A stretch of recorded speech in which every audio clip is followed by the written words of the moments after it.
A new labor report shows the number of Americans filing for first-time unemployment benefits rose last week to the highest level in more than 8 months. The jump comes as more companies announce job cuts and the U.S. inflation rate reaches 9.1%, all raising concerns that we are heading for a recession.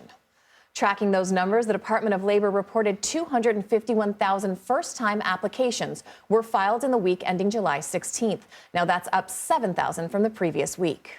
Colby Smith, the U.S. economics editor for the Financial Times, joins us now to break it all down for us. Colby, welcome. Thanks for being with us.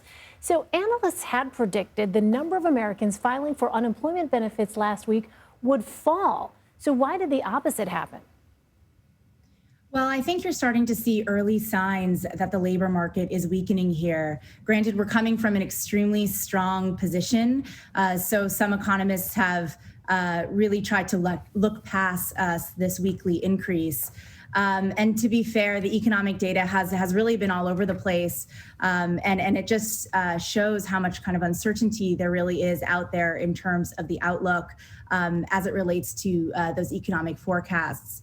But that being said, although these claims are coming from a very, very low base, it is very much an early indication that we potentially are heading for a weaker economy from here on out.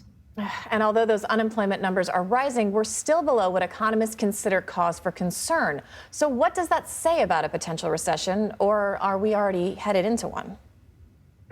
Well, that's the big question amongst economists at the moment is exactly, when the U.S. economy will tip into a recession. You have some people pointing to the fact that activity has already slowed, especially in the first quarter, according to those GDP figures. We'll get an update later next week when the second quarter figures come out. But all in all, it's quite difficult to say that we're in a recession when you do have such strong monthly jobs growth. So back in June, we saw 372,000 new positions added to the economy, and that's a really robust pace. And the unemployment rate is still steady at 3.6%, which again is a historic low.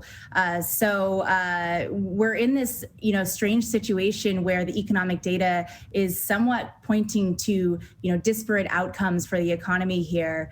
But even if the current situation is a bit difficult to parse, I think most economists are of the view that the economy is set to weaken from this point, and recession risks are rising.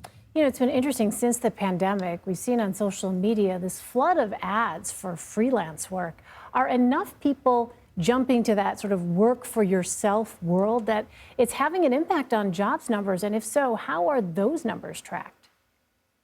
Well, I do think that that's something that we need to keep in mind is the fact that people aren't necessarily going to full-time positions. We have seen this uptick in people really working multiple positions in order to keep up with rising prices.